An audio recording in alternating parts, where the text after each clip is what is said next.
Mesdames et messieurs, je vous prie de prendre place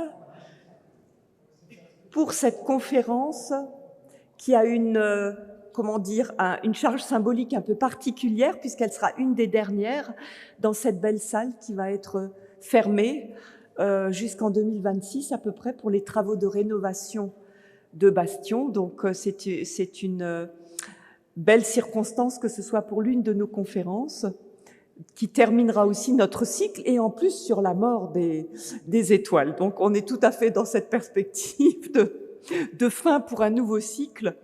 Et en tout cas, je vous souhaite la bienvenue, que vous soyez ici ou sur Médiaserver. Je salue également donc les personnes à distance. Et c'est aussi la fin provisoire, on va dire, une petite clôture de notre programme à ciel ouvert, sciences et spiritualité, de la faculté de théologie, soutenue par la fondation Yves et Inès Oltramar.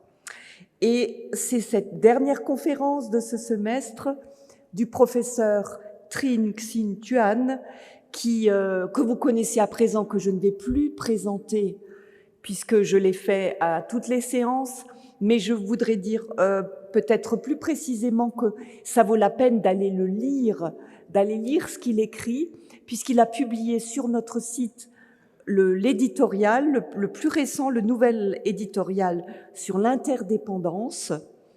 Donc là, je vous laisse découvrir, et surtout, je voudrais mentionner ces derniers ouvrages, puisque cela dit aussi la perspective de sa recherche pour les personnes qui nous rejoignent peut-être en cours de route dans ce programme. Les derniers ouvrages « Vertige du cosmos », une brève histoire du ciel, qui rappelle donc les grandes évolutions de la recherche astronomique, qui est le domaine du professeur Trinh Xuyen Thuan, Entretien avec un astrophysicien, qui est donc une perspective plus personnelle, et le tout dernier ouvrage, Monde d'ailleurs. Donc toute cette recherche des exoplanètes dont il a déjà parlé dans l'une ou l'autre de ses conférences. Donc vraiment, c'est publié chez Flammarion. Donc je vous encourage, si vous n'avez pas déjà lu des morceaux de ce qu'écrit le professeur Trinh Xuyen Thuan, d'aller voir. C'est vraiment une exploration encore plus profonde que ce que nous pouvons présenter dans les conférences. Et donc, sans plus tarder, je le remercie beaucoup en donnant peut-être une petite anecdote sur la mort des étoiles. C'est que, d'après ce que j'ai compris, sur notre musée d'art et d'histoire à Genève, vous avez sur le fronton des chiffres fluorescents qui vous avez peut-être déjà vu, qui sont en ordre décroissant, avec des secondes, des minutes, même des centièmes, des dixièmes de seconde, puis un chiffre astronomique.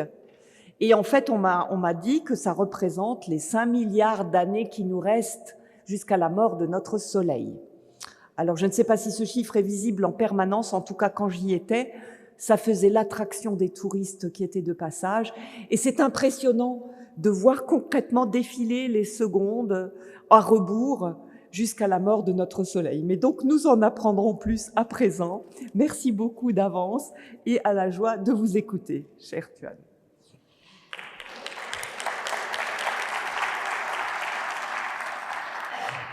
Merci Elisabeth de cette belle introduction. Donc c'est avec émotion que je termine ce cycle de conférences publiques dont le général thème c'est sciences et spiritualité. J'espère que vous avez pu voir un peu les thèmes spirituels qui me préoccupent à travers ma recherche astronomique. Et comme Elisabeth l'a mentionné, je viens de faire un éditorial donc, sur le concept de l'interdépendance qui, bien sûr, caractérise tout l'évolution de l'univers. Bon, alors aujourd'hui, je vais parler de la mort des étoiles. Vous vous souvenez que dans ma dernière conférence, j'ai parlé de la naissance et de l'évolution des étoiles. Maintenant, c'est de leur fin que je vais parler, en particulier de notre race, qui signale bien sûr la fin de l'humanité aussi. Donc, tout ce qui est dans le ciel, je vous le rappelle, est impermanent. Rien n'est fixe, tout change, tout bouge. Et pour les étoiles, c'est des cycles de gaz, et les gaz s'effondrent, deviennent étoiles quand ils deviennent plus denses et plus chauds, et quand le seuil de 15 millions de degrés est franchi, donc la combustion de l'hydrogène se déclenche et le nuage de gaz devient étoile. Mais bien sûr, cette réserve d'hydrogène n'est pas illimitée. Donc, ça signale qu'un jour, elle doit disparaître aussi, cette étoile. Donc c'est aujourd'hui, donc je vais parler de ces phases. Mais bien sûr, la mort n'est pas finie, parce que la mort donne naissance à la vie, vous voyez, parce que vous verrez que les supernovas qui accompagnent certaines des morts des étoiles massives vont s'effondrer à leur tour en formant de nouvelles étoiles. Donc, ils démarrent le cycle de nucléosynthèse et puis de nouveau, ça va s'effondrer pour éjecter de nouveaux gaz enrichis en éléments lourds qui va donner naissance à une nouvelle génération d'étoiles. Donc, tout est impermanent dans le ciel. Donc, je vais aborder donc la mort des étoiles. Alors, vous pensez que nous savons tous que la mort des étoiles, les étoiles, que notre Soleil, notre axe de vie est une étoile. Alors, elle est, bien sûr, ordinaire, pas très massive, ni trop peu légère. Et on va voir que la mort des étoiles dépend de leur masse. Donc, pour des étoiles de plus de 1,4 masse solaire, et je vais vous dire comment ça a été trouvé, l'étoile devient une naine blanche et sa mort est paisible, c'est-à-dire qu'il n'y a pas d'explosion. Il y a une simple expulsion de l'enveloppe de l'étoile morte qu'on va appeler nébuleuse planétaire.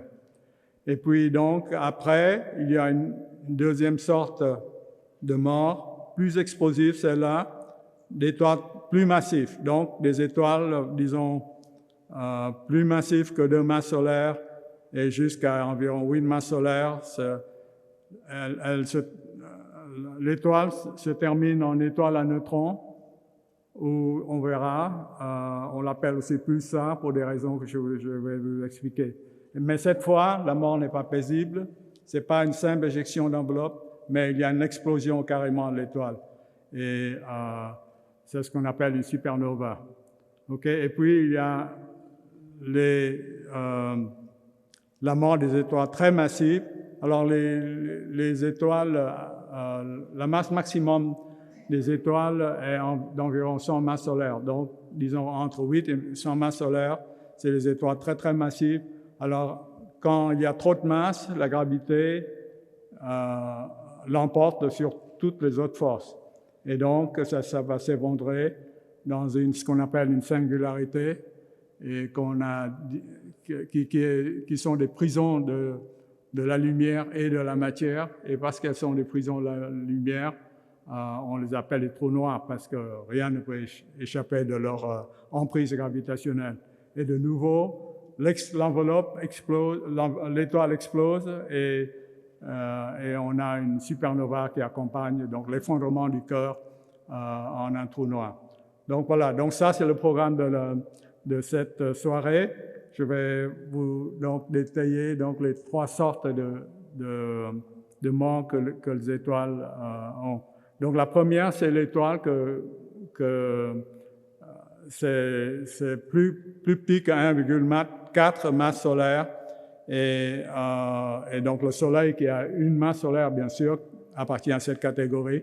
Et elle va finir en naine blanche. Donc, vous savez que notre système solaire, c'est de 4,55 milliards d'années.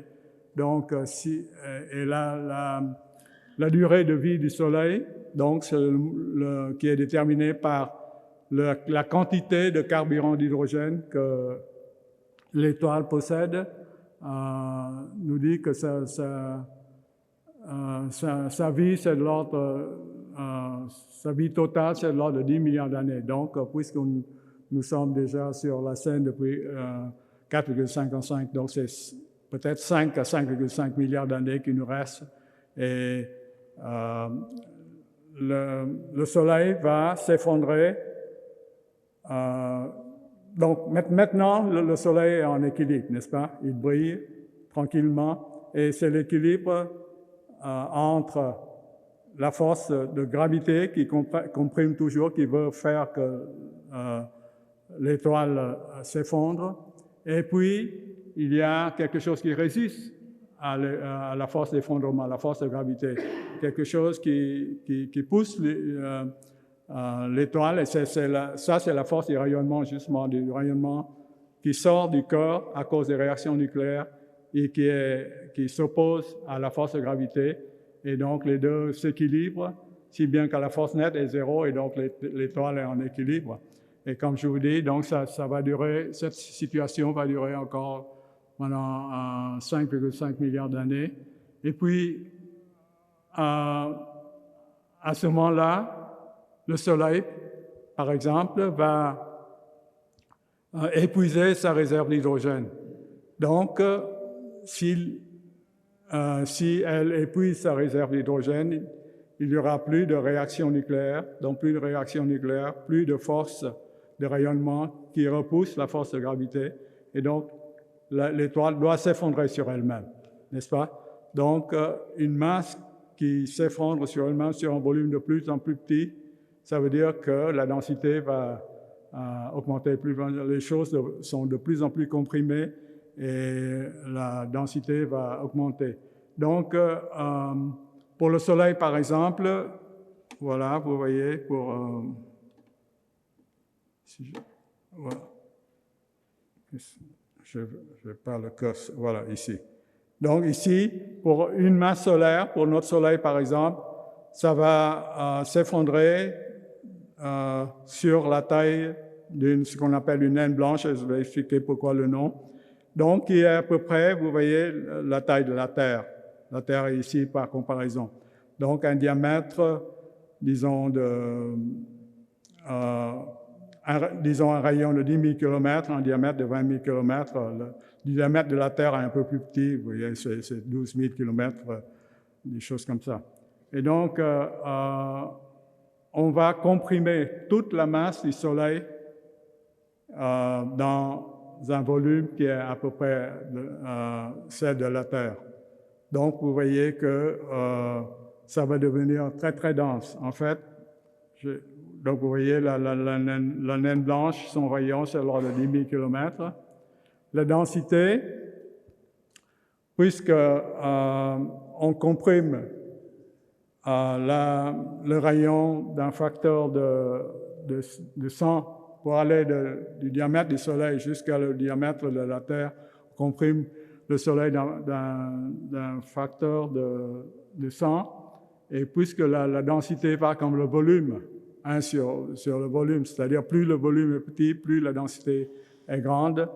Le volume qui va comme le cube, vous voyez, du rayon, vous faites le cube de la facteur de 100, ça fait 10 puissance 6.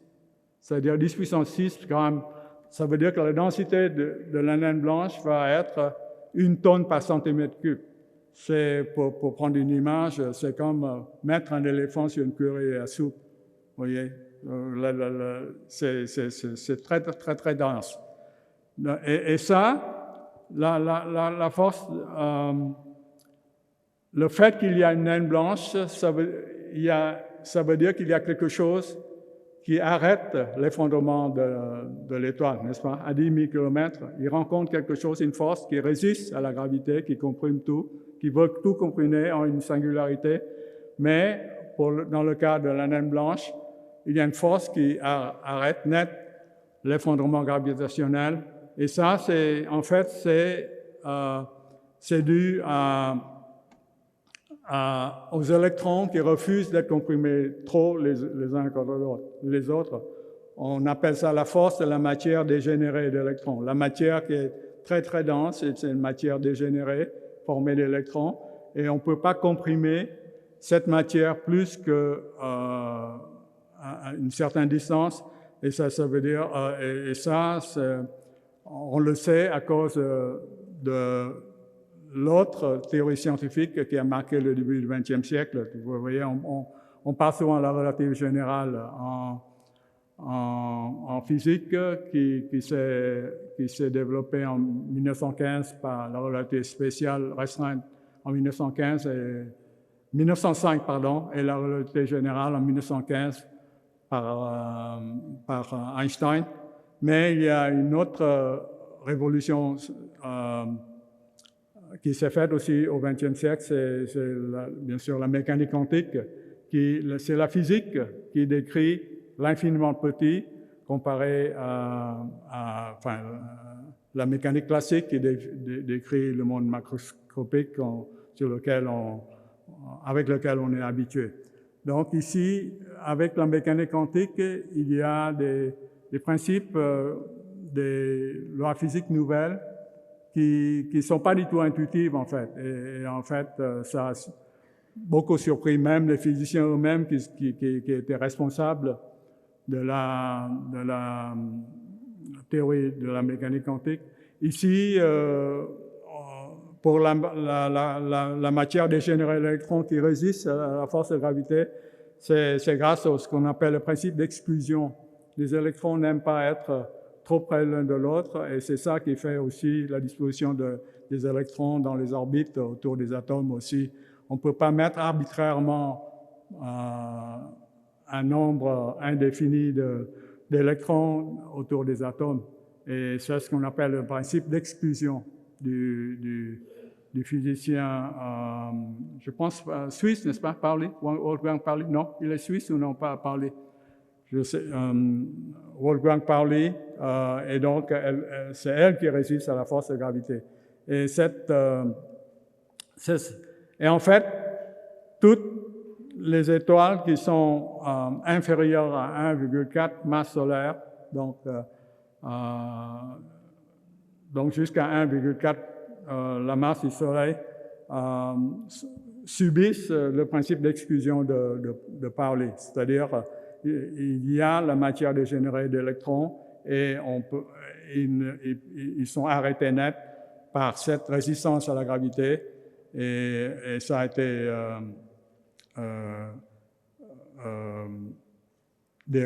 pas dérivé, mais calculé par cet astrophysicien indien, Chandrasekhar, Subramanian Chandrasekhar, en 1931, quand il avait 19 ans.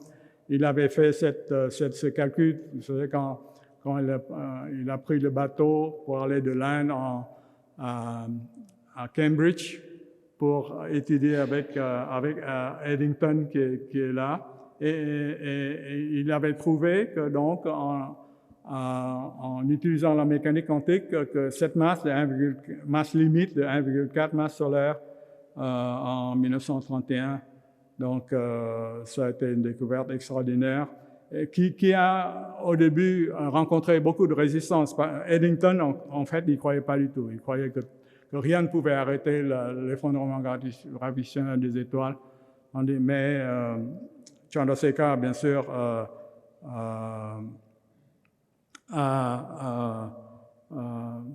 était sûr de son calcul, et bien sûr, maintenant, les observations des naines blanches, par exemple, ont démontré que c'était correct, et donc il a reçu le prix Nobel de physique pour cette découverte et d'autres en 1983.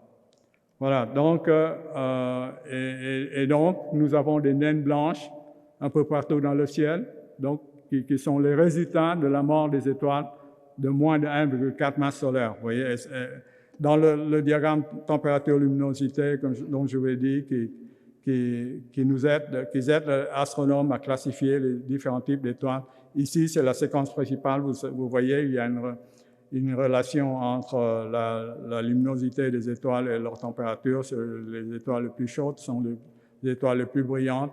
Et ça, c'est toutes les étoiles sur cette séquence principale, vous vous souvenez, brûlent de l'hydrogène comme carburant. Ici, ce sont des étoiles mortes, vous voyez, ce qu'on appelle des naines blanches. Alors pourquoi des naines blanches? Des naines, c'est évident, vous voyez. L'étoile s'effondre d'un facteur de 100, donc au lieu de un million et demi de kilomètres de diamètre, c'est peut-être 10 000 kilomètres maintenant. Et donc, elles sont des naines, des étoiles naines.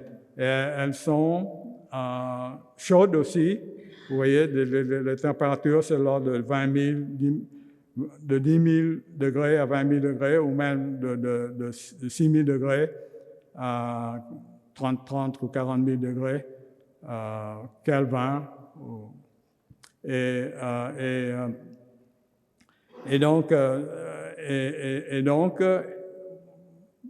ça, ils sont assez chauds parce que c'est le cœur de l'étoile qui est exposé, qui devient en fait la surface des naines blanches. Donc vous savez, là où se produisaient les réactions nucléaires. Donc il y a beaucoup de chaleur, beaucoup d'énergie. Il n'y a plus d'énergie maintenant parce qu'il n'y a plus de carburant, mais la chaleur qui est restée de la période précédente reste, et donc maintenant la naine rayonne, et quand c'est de l'ordre de 6000 degrés, la lumière est blanche. Vous voyez, 6000 degrés Kelvin, en fait, c'est la température de la surface solaire. Et vous voyez, la lumière est blanchâtre, et bon, c'est pourquoi elles ont la couleur blanche, et donc on les appelle des naines blanches. Vous voyez, donc, mais c'est ce que va devenir le Soleil dans environ 5 milliards d'années. Donc, et c'est une mort non explosive. Donc, vous voyez, le cœur s'effondre. Donc, ça, c'est 10 000 kilomètres. Vous voyez le petit point lumineux, là? Ça, c'est la naine blanche, donc l'étoile qui s'est effondrée. Et puis, l'enveloppe de l'étoile est expulsée par le rayonnement, et vous voyez cette enveloppe-là, et la couleur rouge dénote qu'il y a l'hydrogène dans l'enveloppe, et puis des éléments plus lourds aussi qui sont faits. Bien que comme je vous l'ai dit la dernière fois, les étoiles peu massives comme le Soleil ne vont pas au-delà de la combustion de l'hélium en carbone. Donc, elle ne peut pas fabriquer des éléments beaucoup plus lourds que le carbone. Il faut des étoiles plus massives pour fabriquer les éléments plus lourds. Donc ici, donc vous voyez l'hydrogène surtout, et de l'hélium aussi, avec la naine blanche là. Alors il y a une vraie galerie de nébuleuses. Donc on l'appelle des nébuleuses planétaires. Hein. On pensait que ces enveloppes avaient quelque chose à faire avec la formation du système planétaire, mais bon, c'est complètement faux. Mais comme beaucoup de choses en astronomie, les concepts ou les noms faux restent parce qu'on les a utilisés pendant des décennies, et donc bien que ça n'a rien à voir avec des planètes, le nom reste des nébuleuses planétaires. La nébuleuse, c'est correct parce que ce sont des ensembles de gaz, mais planétaire, c'est faux. Donc ça, c'est la nébuleuse planétaire de l'anneau, un anneau ici, et puis on les catalogue. Ce sont des objets de toute beauté. Hein. Si vous avez un petit télescope et pouvez regarder à travers ce télescope les nébuleuses planétaires dans le ciel, vous serez émerveillés. Voilà, ici c'est la naine blanche, vous voyez. Et puis donc il y a eu plusieurs éjections d'enveloppes, plusieurs phases. Donc c'est plus compliqué et ça rappelle la tête d'un Esquimau. Alors pourquoi on l'appelle la nébuleuse planétaire de l'Esquimau? Ça, c'est la nébuleuse planétaire de Nebula. Vous voyez toujours la naine blanche au centre, là, qui s'effondre, et c'est l'enveloppe de l'étoile qui est toujours rouge à cause de l'hydrogène de nouveau. Donc, voilà, la nébuleuse sablier, ça ressemble à un sablier avec la naine blanche au centre, avec donc des éjections successives d'enveloppes. Alors, donc, on voit des choses, et, bon, en particulier, par exemple, Sirius, qui vous savez, c'est l'étoile la plus brillante dans le visible, dans le ciel de la nuit. Et on a découvert donc, à côté de Sirius, une naine blanche qui est ici et qui est plus brillante dans l'UV, dans le X, parce qu'elle est plus chaude et on va voir qu'elle peut produire aussi des rayons X. Donc, parce que en général, ces naines blanches ne sont pas isolées par elles-mêmes, mais au moins une étoile sur deux sont dans ce qu'on appelle des binaires, c'est-à-dire deux étoiles ensemble. Alors, ces deux étoiles ensemble dans un binaire qui tournent autour l'un de l'autre comme ça, n'ont pas nécessairement la même masse. Alors, vous savez de ma dernière intervention que s'ils n'ont pas la même masse, les étoiles les plus massives évoluent beaucoup plus vite, n'est-ce pas? Parce qu'elles consomment à tout va le carburant d'hydrogène, donc leur vie est beaucoup plus courte que les étoiles qui sont moins massives, mais plus parcimonieuses. Elles brûlent moins. Donc, par exemple, ici, vous voyez, dans ces systèmes binaires, on voit en fait probablement une naine blanche ici avec ce qu'on appelle un disque d'accrétion, c'est-à-dire de la matière qui tombe de l'autre étoile. L'autre étoile est, disons, une géante rouge. Elle a juste fini de brûler son carburant d'hydrogène et va commencer à brûler de l'hydrogène, mais à l'extérieur, et donc va devenir, il y a une injection d'énergie qui va gonfler l'autre étoile en ce qu'on appelle une géante rouge, une géante parce que la taille est trop grande et rouge, parce que l'étoile se refroidit et donc sa couleur vire un peu vers le rouge. Donc cette enveloppe va être attirée par l'attraction gravitationnelle de la naine blanche ici et elle va tomber en tourbillon autour de la naine blanche, formant ce qu'on appelle un disque d'accrétion. Voilà. Accrétion, ça veut dire faire tomber la matière sur la surface de quelque chose. Et donc, vous voyez, on voit voilà, c'est ce que j'essaie de décrire. Vous voyez, la géante rouge, sa matière est attirée par l'attraction de la naine blanche et ça va tomber sur la naine blanche. Et quand vous dump, comment on dit ça en français, quand vous jetez de la matière sur une surface qui a une grande gravité comme celle de la surface, il y a beaucoup d'énergie qui est libérée. Et donc, il y a une explosion et ça veut dire une nova. Donc, de temps en temps, ça c'est une nova, vous voyez au centre là, qui est photographiée ici par Hubble. Et si vous avez une étoile de 1,4 masse solaire sur laquelle vous déversez beaucoup plus de matière, l'explosion peut être beaucoup plus grande. Et on a à ce moment-là des supernovas, ce qu'on appelle des supernovas de type 1. Alors, vous voyez ici, par exemple, c'était avant la supernova, n'est-ce pas? Ce sont des galaxies ici. Et après l'explosion de la supernova, dans une binaire avec un disque d'accrétion, vous voyez, regardez. Il n'y avait rien auparavant, là, ici, il y a une nouvelle étoile qui est apparue, qui est une supernova. Donc, en fait, une nouvelle étoile, quand ça apparaît dans le ciel, ça marque non pas la naissance d'une nouvelle étoile, mais la mort d'une étoile.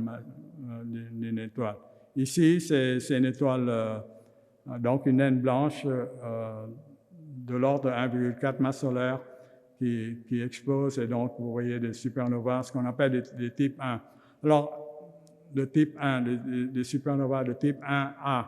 Alors ça a été, ces objets ont fait l'actualité ces derniers jours parce que ce sont eux, parce qu'ils ont beaucoup de luminosité, on peut les voir de très grande distance, et donc ce sont en quelque sorte des balises de l'univers très lointain, avec les propriétés des types 1 supernova, on peut déduire la distance de ces supernovas, donc de ces galaxies, et donc mesurer le taux d'expansion de l'univers. Et c'est comme ça, avec ces balises de l'univers, qu'on a découvert l'accélération de l'univers. Vous savez, l'univers en expansion, mais non seulement en expansion, mais il accélère de plus en plus. Ça, c'était encore une de mes précédentes, un de mes précédents exposés. Voilà, donc ça, c'est la mort d'étoiles plus petites que 1,4 masse solaire, donc la mort de notre propre Soleil. Donc, dans 5 milliards d'années, elle va devenir une naine blanche. Alors, je vous ai dit qu'elle va passer d'abord dans une phase de géante rouge. Donc, elle va s'enfler d'un facteur de 100, elle va engouffrer, disons, Mercure et Vénus dans son enveloppe brûlante. Et puis, elle va s'approcher si près de la Terre que nous verrons un ciel tout rouge. Bon, si l'humanité est encore là dans les 5 milliards d'années, un ciel tout rouge, et bien sûr, la température sera tellement chaude que tous les océans s'évaporeront, tous les forêts brûleront, et en fait, la vie sera impossible sur Terre. Bien que, moi j'ai bien peur que la vie sera impossible sur Terre bien plus récemment que la géante rouge. Mais donc un peu de répit pour la géante rouge et puis la phase 1 milliard d'années et puis ou plus. Et puis donc dans 5 milliards d'années, elle va s'effondrer sur une naine blanche. À ce moment-là, il n'y aura plus d'énergie, bien sûr, et nos descendants, s'ils veulent survivre, devraient monter une expédition interstellaire pour trouver une nouvelle étoile, comme le Soleil, pour avoir une source d'énergie.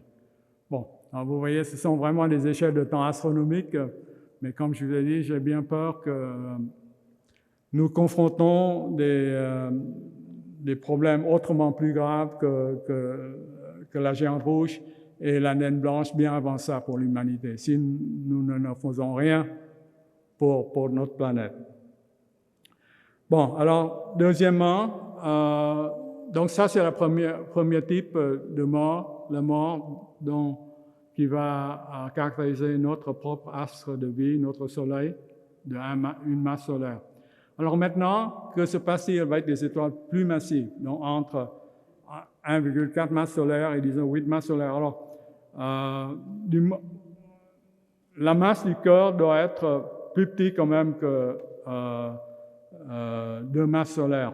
Donc, ça, ce sont des étoiles intermédiaires. Alors, maintenant, la masse est plus grande, un peu, vous voyez, de 1,4 jusqu'à 8. Et donc, la force de gravité de compression est plus grande.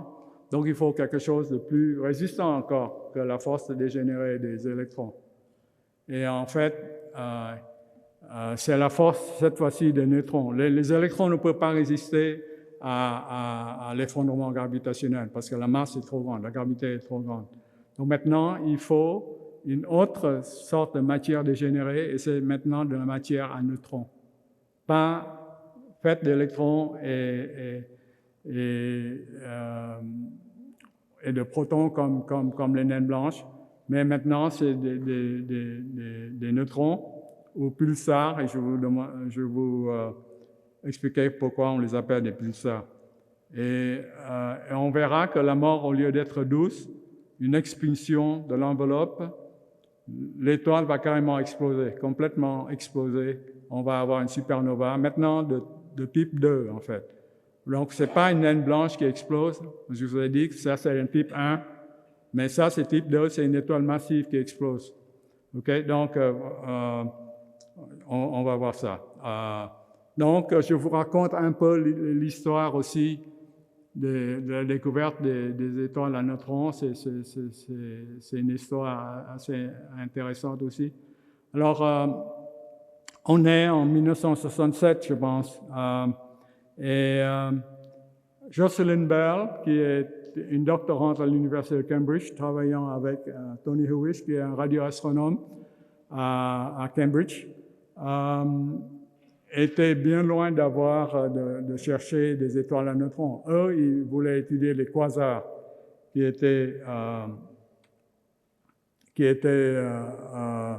venaient d'être découvertes en 1963. Alors, les quasars, les astronomes se sont aperçus qu'ils émettaient beaucoup d'ondes radio aussi. Alors, les astronomes de Cambridge, y compris Hewish, et je pense l'autre, c'était Martin Ryle, qui ont construit un radiotélescope pour essayer de trouver ces quasars. Alors donc, c'était un survey, hein, comment on dit un survey en français?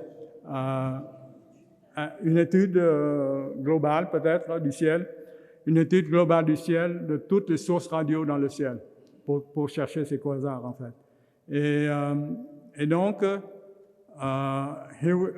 Jocelyn Bell, qui est la doctorante, en examinant ces données, a découvert ça. Vous voyez, ça c'est l'intensité l'intensité radio, et ça c'est le temps en secondes.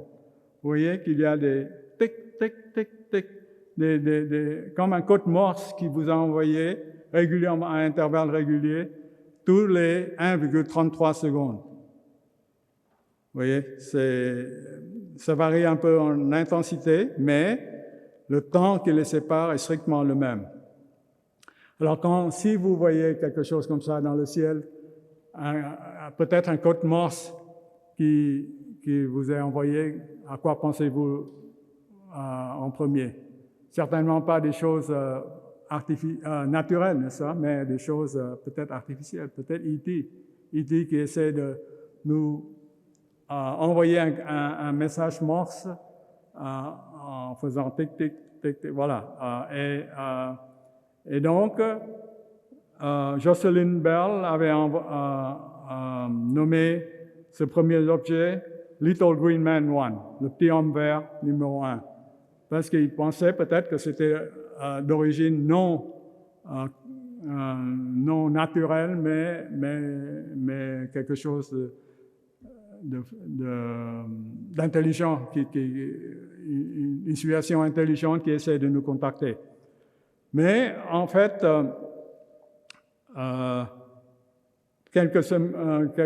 je pense qu'en regardant ces données, elle a trouvé une autre aussi. Alors, vous savez, quand on trouve une ou deux, dire que deux civilisations extraterrestres essaient de nous communiquer en même temps dans des coins opposés du ciel, c'est peut-être un peu trop. Et donc, ils se sont remis à réfléchir sur une origine naturelle de ces pulsations. Ça, c'est une pulsation comme ça. Et donc, je pense quelques semaines après, des astronomes comme Tommy Gold à l'Université de Cornell ont proposé que ce sont des étoiles à neutrons. Et je vais expliquer le raisonnement. Donc, alors ils se sont dit que, vous voyez, la matière est composée, vous savez, la dernière fois, de protons, de neutrons et d'électrons, n'est-ce pas? Donc les neutrons, laissons-les s'effondrer, mais quand les électrons rencontrent des protons, ça donne un neutron, vous voyez ici, et puis un neutrino. Alors, donc il y a un flux de neutrons qui se produit quand l'étoile s'effondre, et puis avec un flux de neutrinos qui s'échappe de l'étoile effondrée.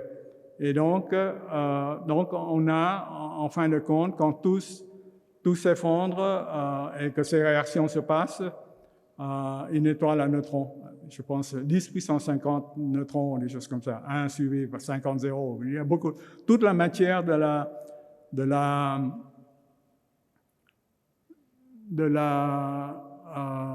l'étoile est convertie en neutrons. Donc, on a une étoile à neutrons. Et plus c'est, donc on a une étoile à neutrons, et plus c'est, elle tourne très très vite sur elle-même. Vous savez, c'est comme comme un patineur.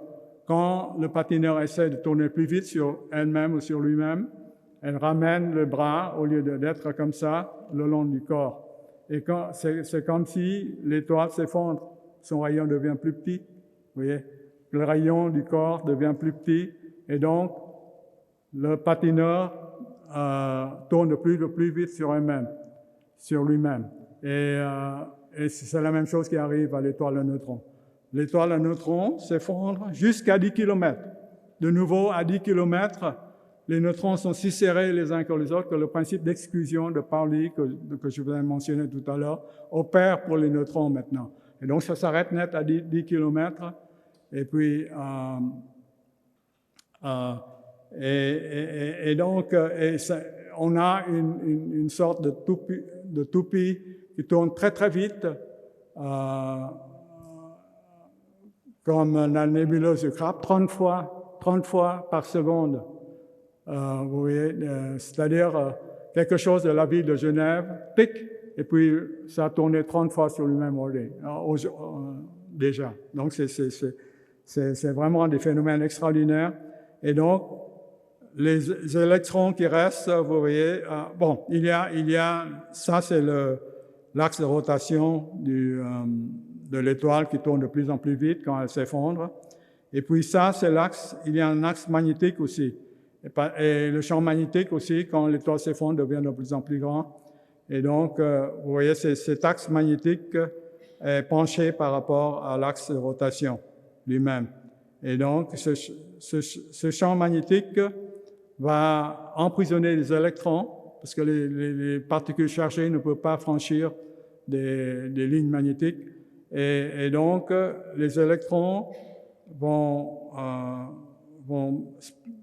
spiraler, enfin, décrire des mouvements spiraux autour de ces lignes magnétiques, et en faisant ça, émettant beaucoup d'ondes radio. Ce sont des faisceaux radio, en fait, comme ça, le long de l'axe magnétique. Vous voyez, des faisceaux radio comme ça. Donc, vous avez une sorte de faisceau comme ça qui tourne très, très vite, hein, parce qu'à cause, en termes physiques, c'est la conservation du moment angulaire. C'est-à-dire, bon, je ne vais pas essayer de vous expliquer ça, mais souvenez-vous de l'explication du patineur qui ramène ses bras. Et donc, il y a une sorte c'est comme une sorte de phare cosmique qui balaie le ciel. Vous voyez, ici, c'est le phare. Si vous avez un phare sur le bord d'un océan, et le phare tourne, et donc ce faisceau balaie la mer. Ici, c'est la même chose, mais pour l'étoile à neutrons maintenant. Vous voyez. Alors, si la Terre, par chance, se trouve dans le prolongement d'un de ces faisceaux, il verra, bien sûr, des bips, n'est-ce pas? Chaque fois que ça balaie le ciel, il y a un bip, et puis encore un tour, un bip, et ainsi de suite. Donc, les bips sont séparés par un temps qui est égal à la rotation de l'étoile à neutrons. Voilà. Et donc, ce sont des pulses radio qui sont également espacées. Et donc, c'est pourquoi on appelle ces étoiles à neutrons des pulsars. Voilà. Les pulsars, ce sont des phares célestes qui balaient le ciel comme ça. Et donc, les plus grandes vitesses, c'est l'ordre de quelques millisecondes, la période.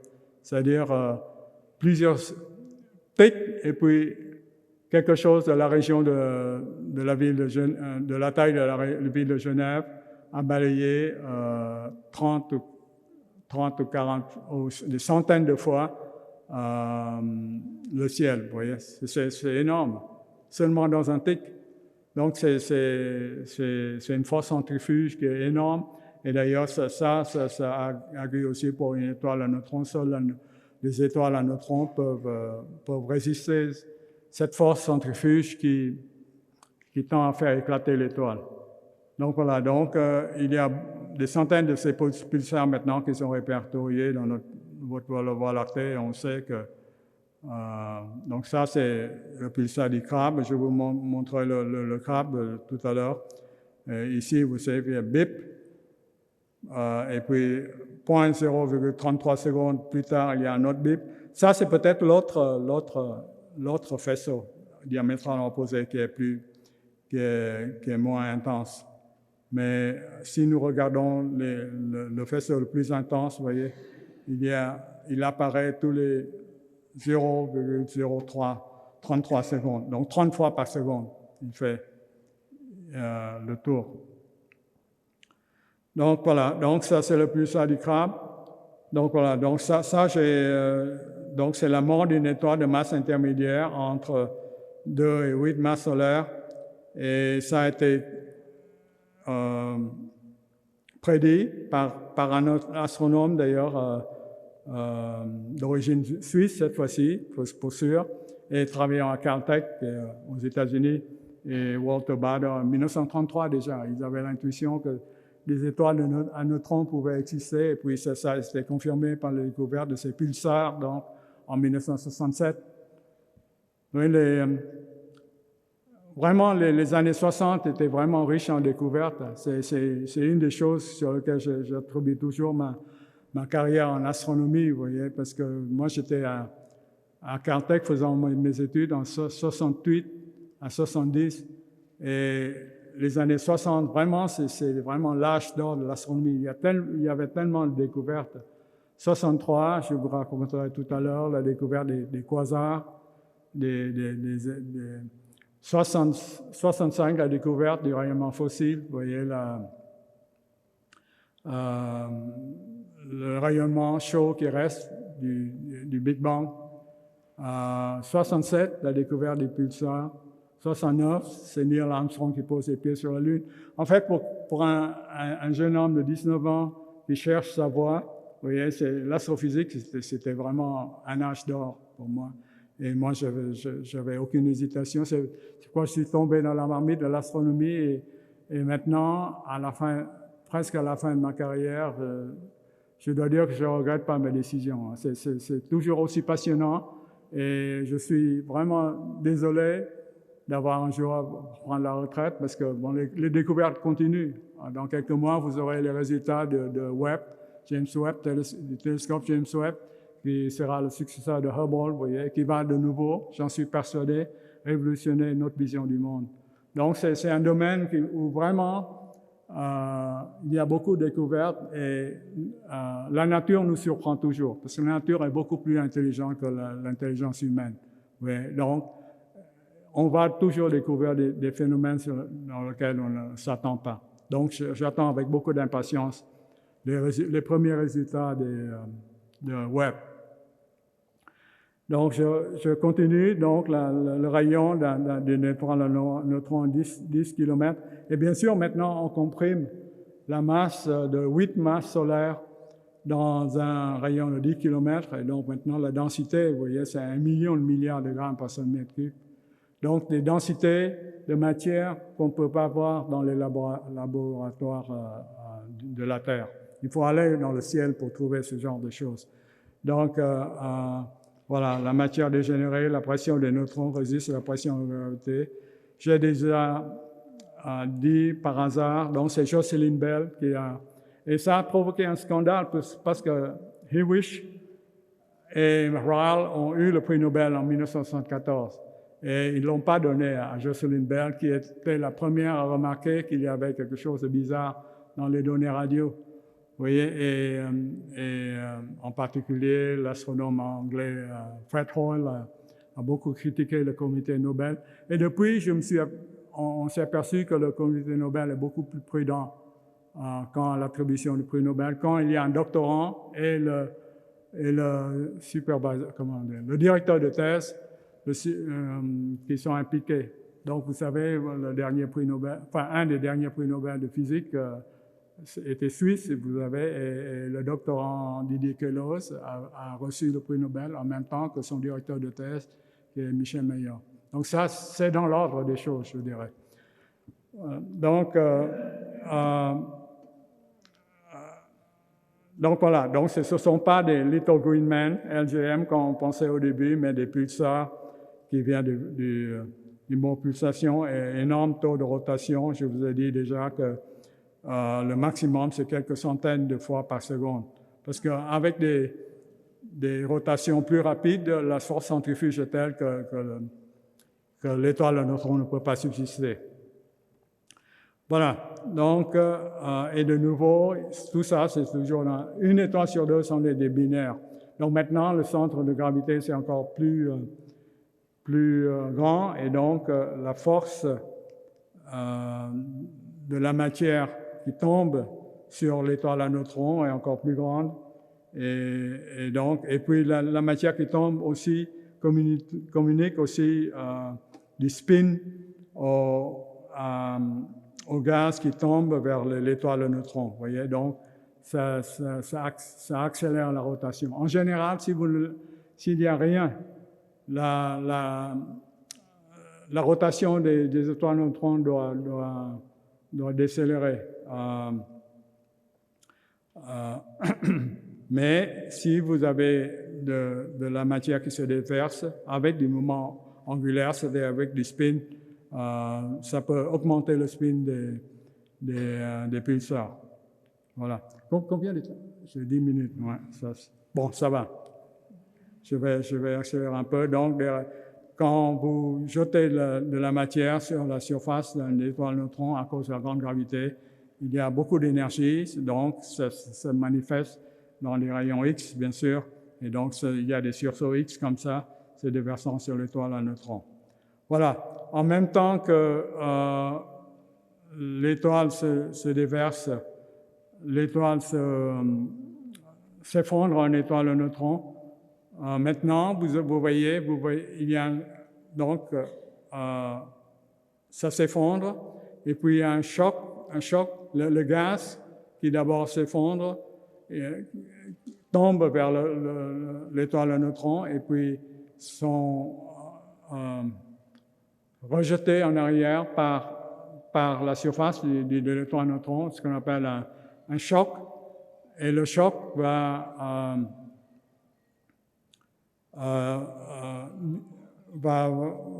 être amplifié par les neutrinos qui poussent l'enveloppe vers l'extérieur. Donc, on a une énorme explosion, qui est ce qu'on appelle une supernova de type 2. Alors, voilà. Donc, ici, par exemple, vous voyez, on voit les rémanences qui restent d'une supernova. Et on sait que à cause de mesures par Hubble, par exemple, on sait que cette enveloppe, ces débris d'étoiles, sont propulsés vers l'extérieur. Et quand on extrapole en arrière dans le temps, vous voyez, ça converge vers un point ici. Et quand vous regardez avec un radiotélescope, il y a un pulsar là. Donc, vous voyez, notre raisonnement n'est pas si mauvais. Les observations concordent avec cette description de la mort des étoiles. Et donc, ça, c'est la nébuleuse de Crab, avec le pulsar du Crab, qui est quelque part par là, qui est le centre de l'étoile effondrée. Voilà. Donc, pour vous montrer que les supernovas, vous voyez, ici, donc, je vais parler d'une des plus fameuses supernovas dans les temps récents, supernova 1987. Donc, les noms, c'est la date de la découverte, et A, c'est la première supernova dans l'année 1987. Donc, et ça, c'est passé dans le grand nuage de Magellan, qui est une des galaxies naines qui est toute proche de la Voie lactée. Donc, c'est une des supernovas de type 2 qui est de plus étudiée par les astronomes, en fait, depuis 1987. Donc, c'est un distance. Vous voyez, de nouveau, il n'y avait rien auparavant ici, à l'emplacement de cette flèche, et puis, boum, vous voyez, une étoile très, très brillante vient d'apparaître dans le ciel, mais c'est vraiment une étoile qui a explosé en 1987. Donc, il y a, bien sûr, c'est 1987 moins 150 000 années, parce qu'il faut compter le temps que la lumière nous parvienne aussi. Mais bon, voilà. Et ça, ce sont des... Vous voyez, vous êtes maintenant familier avec ces anneaux de matière qui sont expulsés par l'étoile, comme dans le cas des nébuleuses planétaires. Et quand l'étoile explose, l'onde de choc interagit avec ces anneaux pour évoluer. Enfin, ça c'est en lumière visible, ça c'est une lumière X, ça c'est une lumière radio. Ça mesure différents phénomènes. Donc, voilà, donc je n'ai pas le temps d'aller en détail dans tout ça. Et donc, les pulsars sont des systèmes binaires. Et quand on a même des systèmes où 2 pulsars, vous voyez, peut-être de masse similaire ou plus grand que entre 2 et 8 masses solaires, donc 2 pulsars qui tournent autour l'un de l'autre. Et quand ça fait ça, vous voyez, il y a la théorie de la relativité générale d'Einstein prédit qu'il y a des ondes gravitationnelles qui doivent être émises. Et quand ça s'est émis, un pulsar tombe vers l'autre et ça émet des ondes gravitationnelles et ça a été confirmé par des observations et par la relativité générale. Donc, les pulsars peuvent fusionner aussi pour donner, en fait, parce que c'est d'immenses sources de neutrons. Et les neutrons, vous savez, c'est l'un des nucléons qui forment la matière avec les protons et les électrons. Et donc, beaucoup d'éléments chimiques très lourds comme l'or, la platine, le plomb sont fabriqués, on le pense, dans des fusions de pulsars maintenant. Et puis, bon, toujours des sursauts X, quand vous jetez la matière sur la surface d'étoiles à neutrons, vous avez des sursauts X. Alors, donc maintenant, je n'ai que combien de... 7 minutes peut-être, non? 3. Bon, je vais prendre quand même parce que le trou noir c'est important. Donc maintenant, je vais dans les étoiles les plus massives de la population stellaire, donc entre 8 et 100 masses solaires. Vous voyez? Les gens avaient déjà l'intuition qu'ils devaient expliquer, avoir des objets où la gravité est si dense que même la lumière ne peut plus s'échapper. C'est vraiment des prisons de lumière. Et donc, à la fin du XVIIIe siècle, des gens comme John Michel ou Pierre-Simon Laplace avaient dit qu'il devait exister des objets astronomiques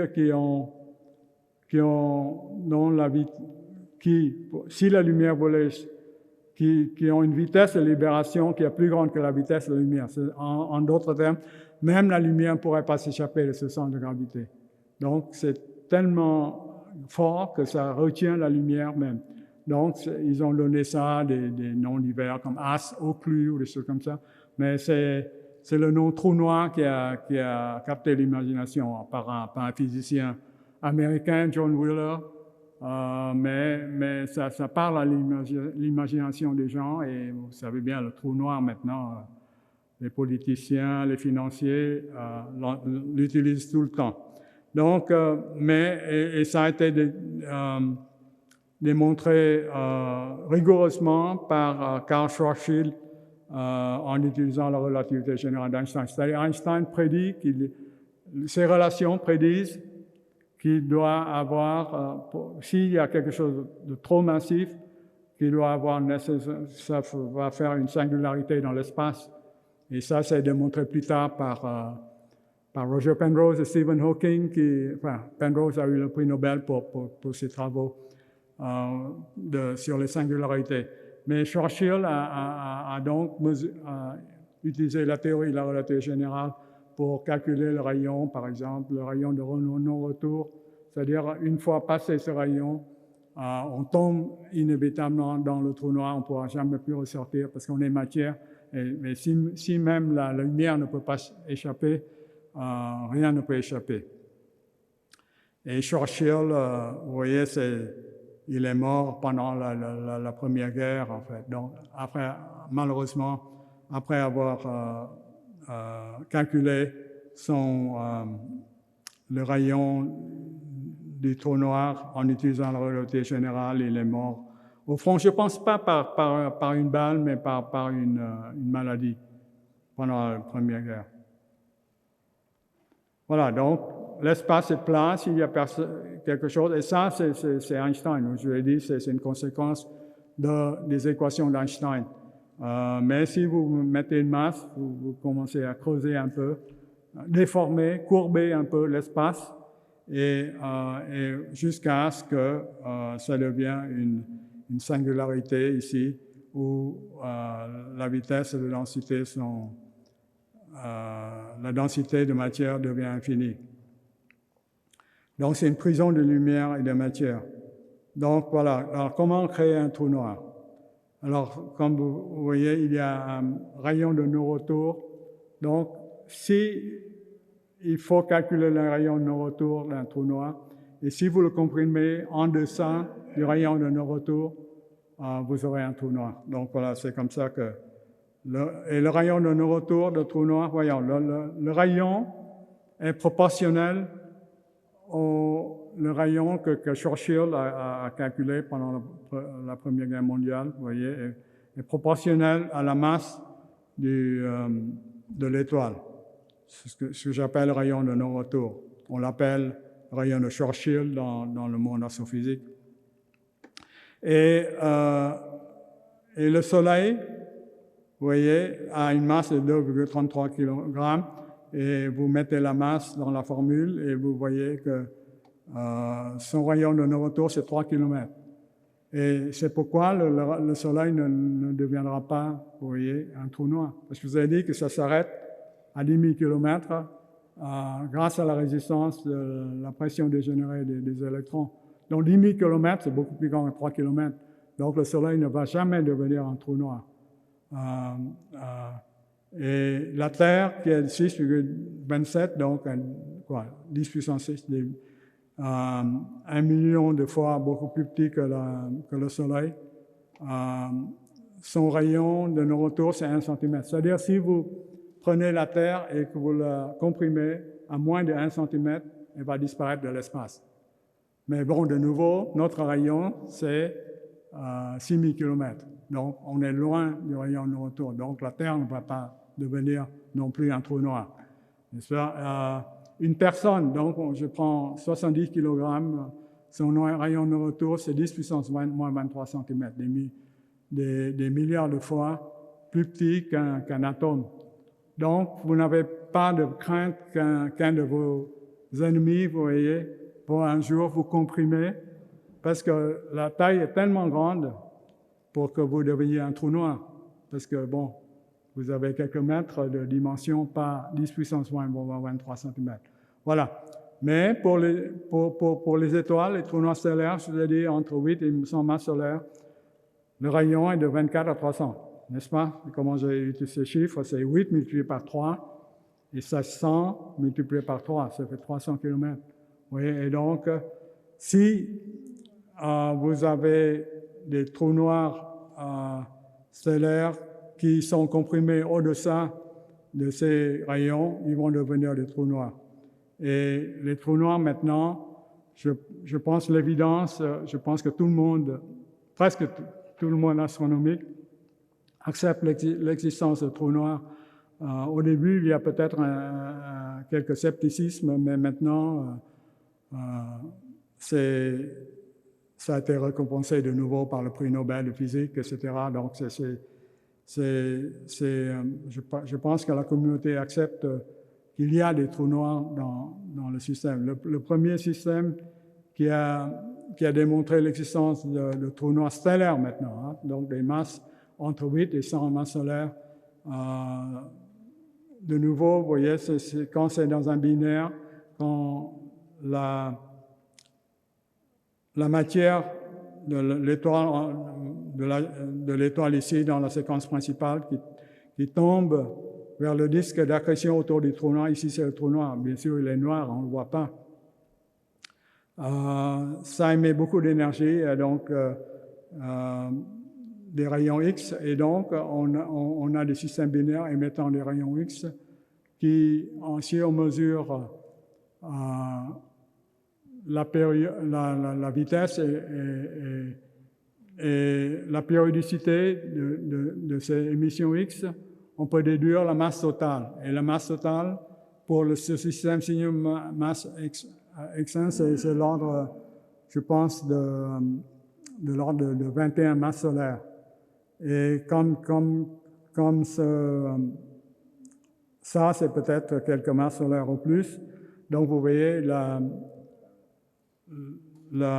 masse du compagnon, c'est de l'ordre d'une dizaine de masses solaires au plus. Donc, c'est comme ça que, probablement, celle d'un trou noir. Parce que c'est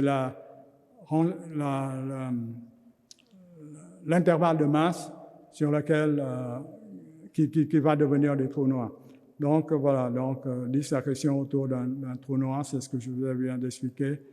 Alors il y a des phénomènes de relativité qui se passent. Quand vous franchissez le rayon de retour, le temps semble s'arrêter pour quelqu'un qui regarde de terre. Donc c'est ce qu'on appelle la dilatation du temps. Et puis quand vous tombez dans le trou noir, vous voyez, vos pieds sont beaucoup plus proches du trou noir que la tête. Et donc, cette force de gravité est beaucoup plus grande que la force de gravité qui tire votre tête. Donc, vous étirez en des minces spaghettis comme ça, et éventuellement, votre corps va se briser en 1000 morceaux. Donc, le voyage est à sens unique. Vous voyez, non seulement vous perdez votre corps, puis ça va se briser en des spaghettis, mais vous ne pourrez jamais envoyer un message radio à l'extérieur parce que c'est la lumière aussi. Donc, ça va toujours retomber. Donc, une fois que vous passez le rayon de non-retour, il n'y a plus d'informations qui peuvent s'échapper. Alors, ça a été mis en débat. Maintenant, il y a peut-être des travaux de Hawking qui disent que les trous noirs peuvent s'évaporer à l'extérieur du trou noir et émettre de l'information. Mais bon, tout ça, c'est encore débattu par les physiciens. Donc voilà, donc ça, c'est des trous noirs stellaires. Hein? Donc la masse maximum, c'est de 100 masses solaires, comme je vous dis. Mais maintenant, on a de plus en plus l'évidence que l'univers regorge aussi de trous noirs supermassifs, c'est-à-dire beaucoup plus massifs que des trous noirs stellaires. Alors ça a commencé l'histoire. Je vous ai dit que les quasars. Alors ça, quasar, c'est contraction de quasi-stellar object en anglais. En 1963, qui a été fait à Caltech par l'un de mes professeurs, d'ailleurs, Martin Schmidt.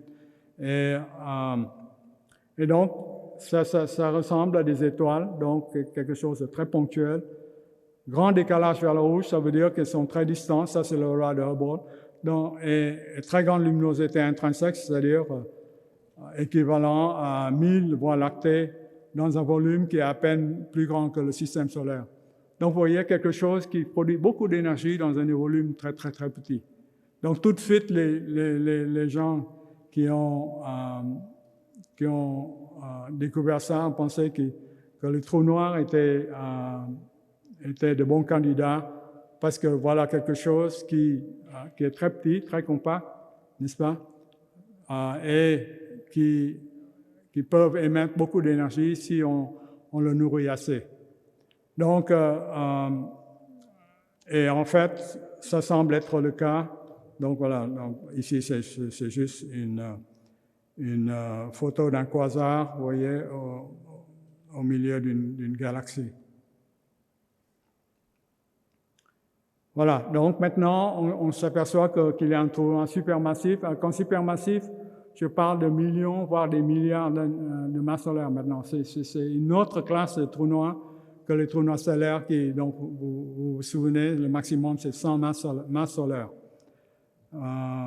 Donc, il y a un trou noir au centre de la Voie lactée. On savait qu'il y avait quelque chose là, parce qu'il y a une source,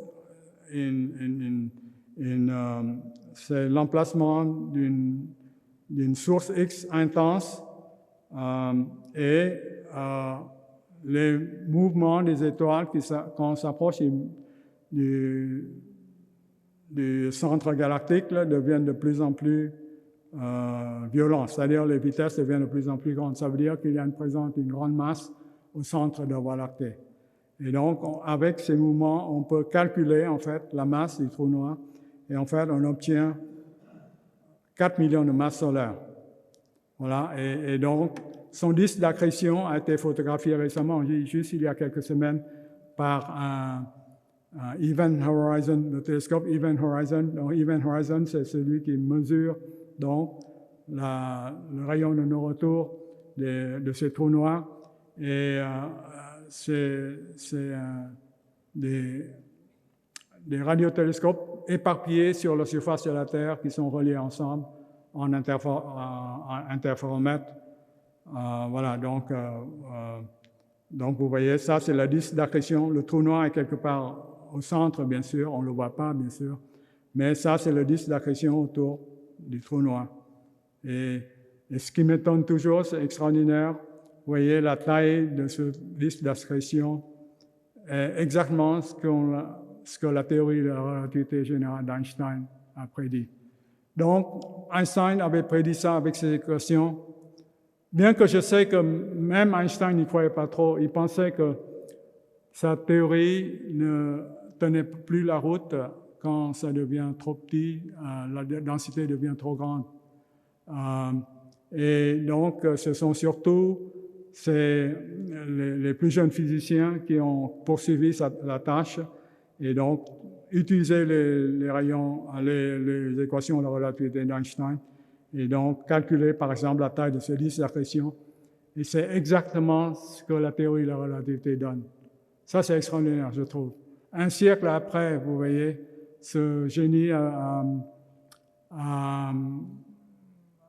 donc écrit ces équations. La technologie a finalement rattrapé la théorie, sa pensée, et a confirmé exactement ce que ces équations prédisent. C'est extraordinaire. En quelque sorte, je suis peut-être un peu déçu parce que ça cadre trop bien et donc on n'apprend rien de nouveau. On sait que la théorie de la relativité générale marche, mais s'il y avait une petite déviation, on apprendrait des choses peut-être nouvelles. Mais jusqu'ici, ce n'est pas le cas. La théorie de la relativité d'Einstein marche tellement bien que c'est époustouflant. Voilà, donc le disque d'accrétion dévorant Oui, ce disque d'accrétion, c'est quand les étoiles s'approchent trop près. Je vous ai dit que les hommes sont étirés en spaghetti. Et bon, c'est la même chose pour les étoiles. Hein, elles sont déchirées, le gaz se déverse dans le trou noir et forme... ça ne tombe pas directement, mais à cause du moment angulaire, ça tourne comme ça dans le disque d'accrétion avant de tomber dans le trou noir. Voilà, donc c'est partout maintenant dans l'univers, au centre des galaxies. Ici, je vous montre donc le trou noir. Ça, c'est le noyau de M87, qui est une galaxie elliptique dans le centre de la Mare la Vierge.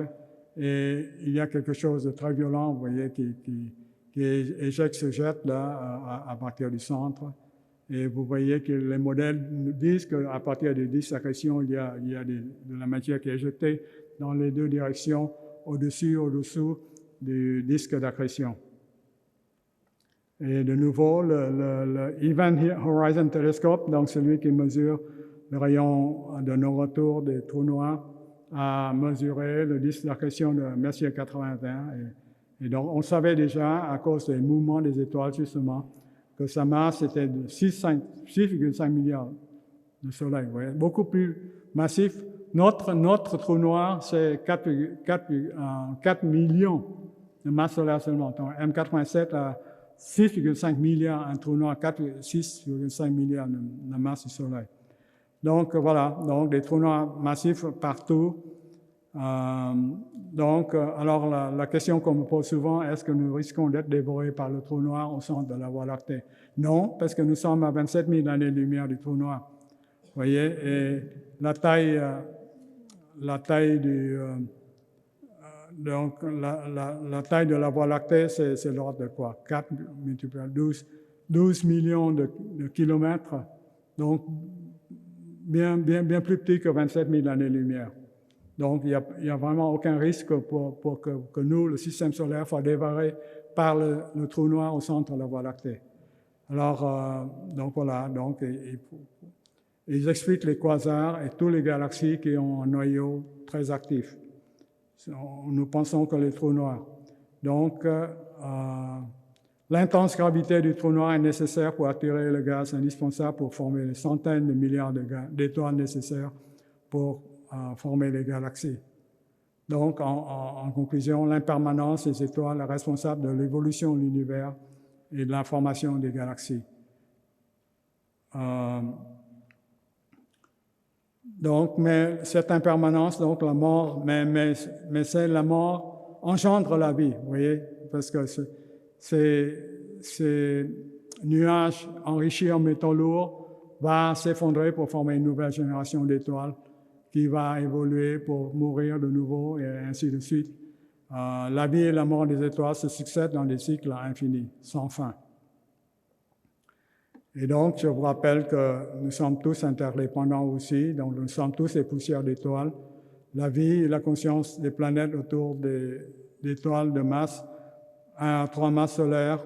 Donc, en fait, la question c'est, nous sommes autour d'une étoile d'une masse solaire. Alors, est-ce qu'il y a d'autres? Et il y a en moyenne une exoplanète par étoile. Ça, c'est statistiquement ce qu'on a compté en comptant les exoplanètes qui sont au-delà de notre système solaire. Et donc, nous savons qu'il y a des milliards d'exoplanètes dans la Voie lactée.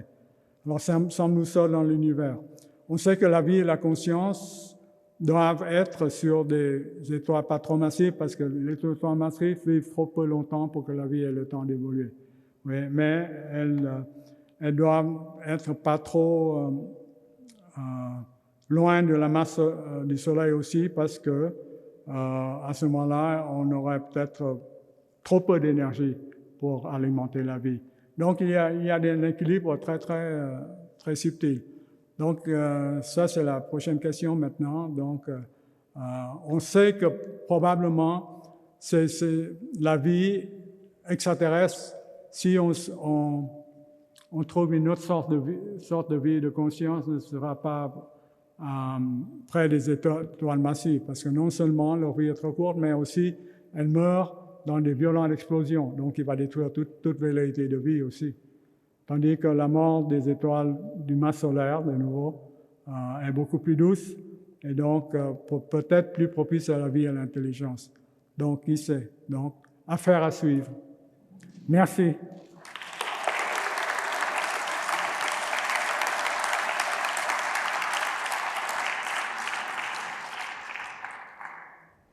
Merci beaucoup à Trinh Xuan Tuan pour toutes ces orientations dans un cosmos fait de réalités tellement diverses.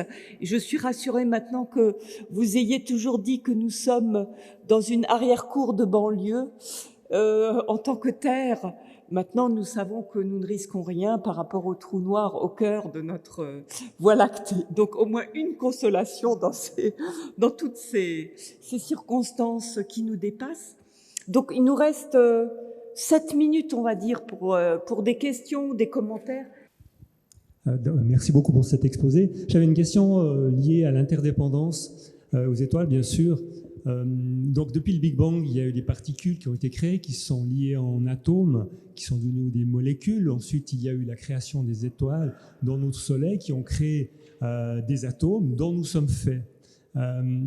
Si on exclut le hasard, et on va l'exclure aujourd'hui, donc si on a un point de vue d'interdépendance holistique, est-ce qu'il y a une pente qui existe vers la vie, au fond? Est-ce qu'il y a un mouvement naturel qui ferait que l'univers tend à créer la vie? Et si c'est le cas, qu'est-ce qui pourrait être le directeur ou l'agent extérieur? Est-ce que c'est intégré aux particules elles-mêmes, selon vous, ou est-ce qu'il y a quelque chose qui est à la base de tout ça? C'est une très bonne question. Il y a certainement je pense que tous les scientifiques seront d'accord qu'il y a un réglage très fin des constantes physiques et des lois physiques qui déterminent que nous sommes là avec une vie et une conscience, que l'univers a une vie. Nous savons que l'univers a au moins une vie et une conscience. Ça, c'est sur Terre.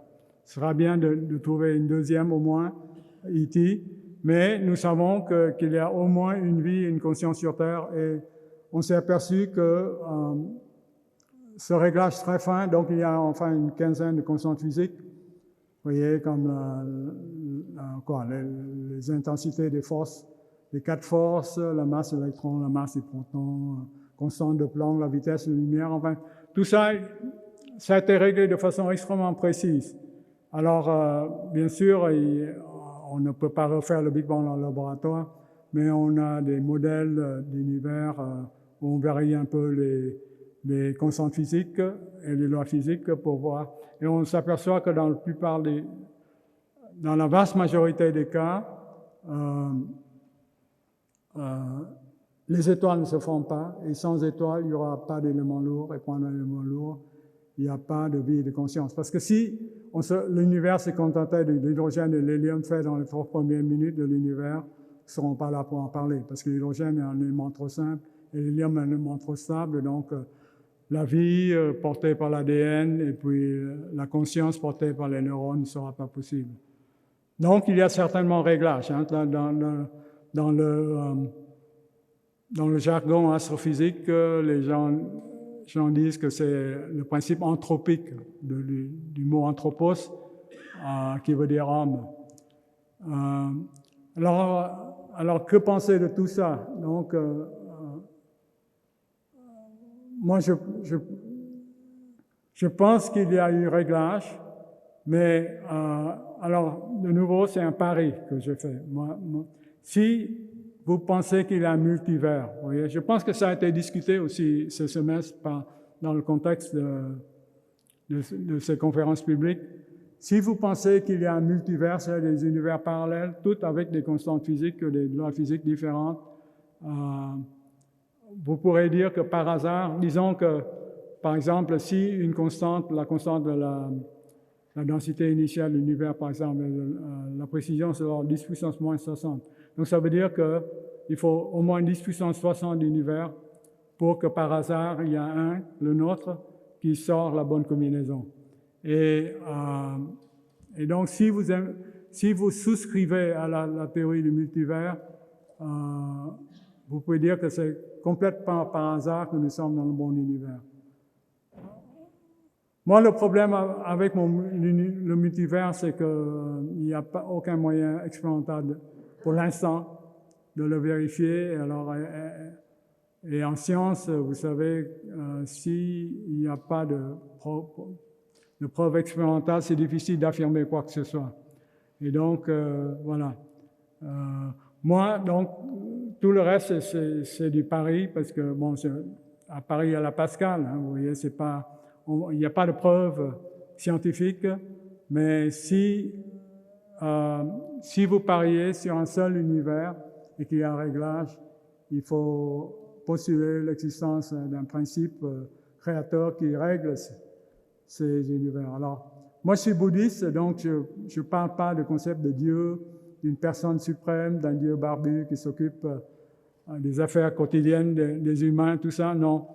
Mais peut-être un principe qui est inscrit dans la nature, c'est tout que je peux dire. Mais c'est un pari. Vous pouvez parier sur le multivers et dire que tout est hasard, que rien n'a de sens. Ça aussi, c'est valide comme interprétation des données.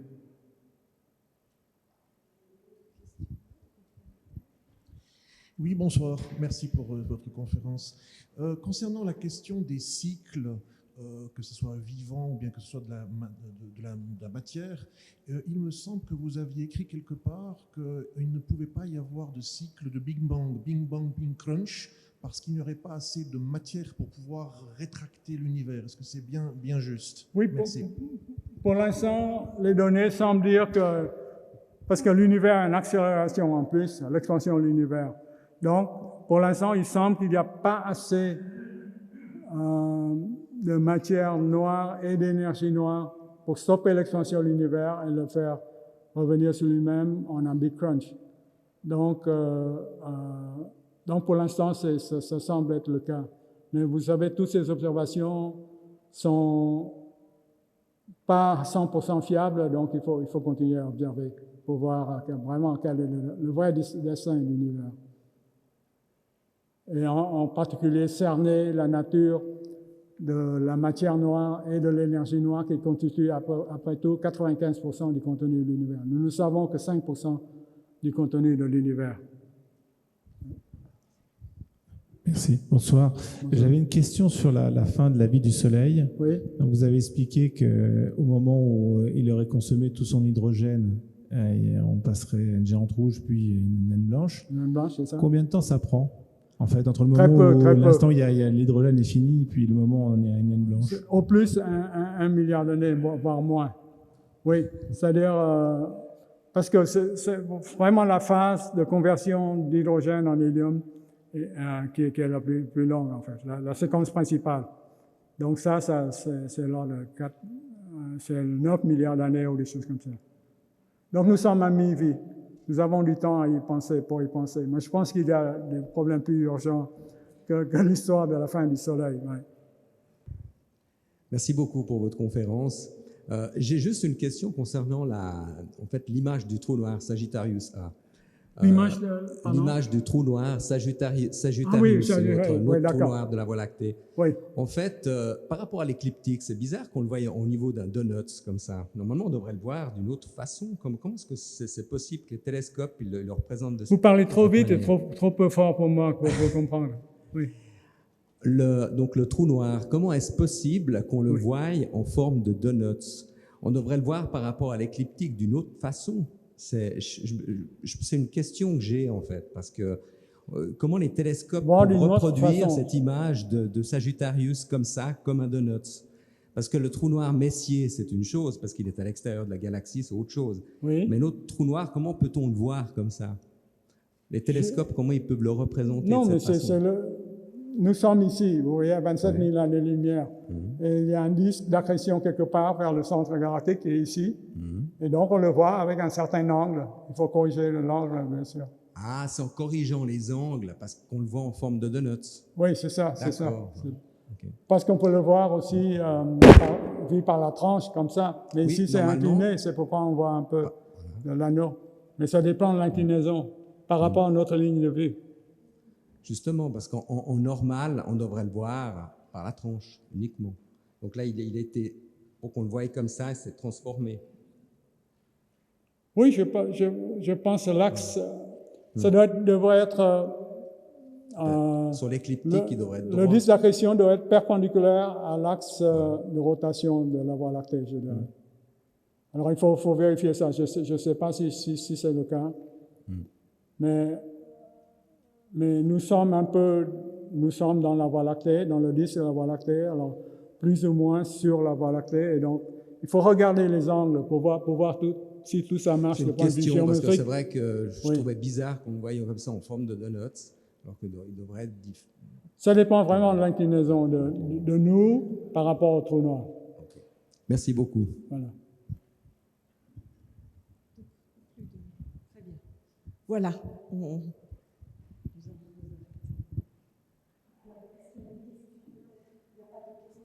Par média serveur. Très bien. Grand merci donc au professeur Trinh Xuan Tuan, et je pense que vraiment on peut le remercier pour tout le cycle et pour tout ce qu'il nous a appris pendant cette année. Merci beaucoup.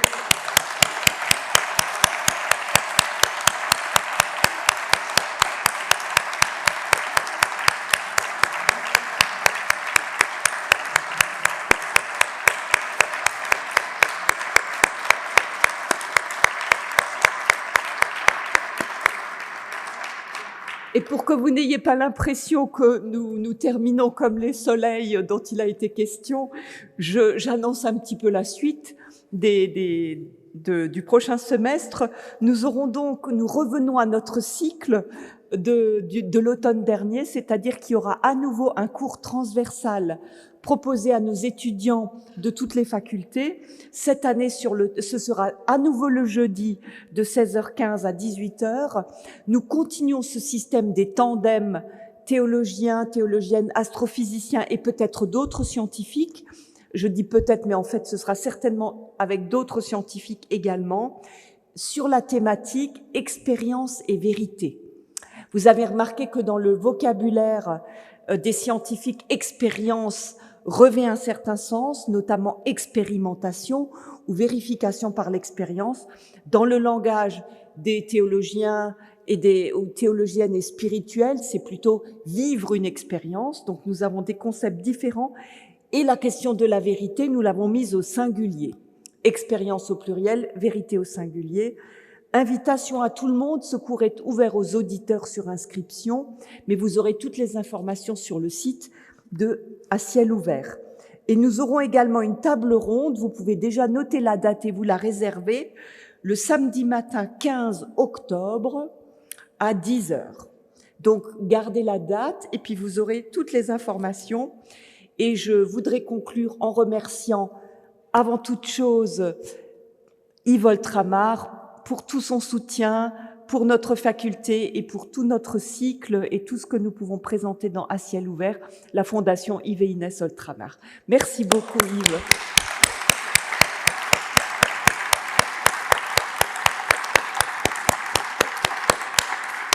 Et merci à Marie-Gabrielle Cajoli qui est la nouvelle présidente de la Fondation et nous nous en réjouissons beaucoup.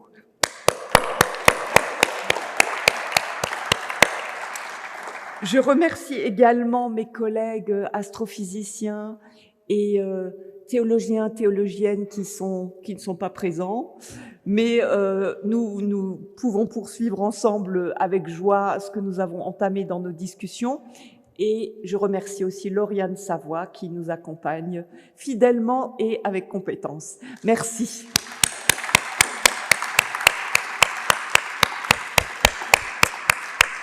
Et donc, rendez-vous dans d'autres lieux, non pas sous d'autres soleils, mais dans d'autres lieux qu'ici, pour le prochain cycle. Et à bientôt. Bonne soirée.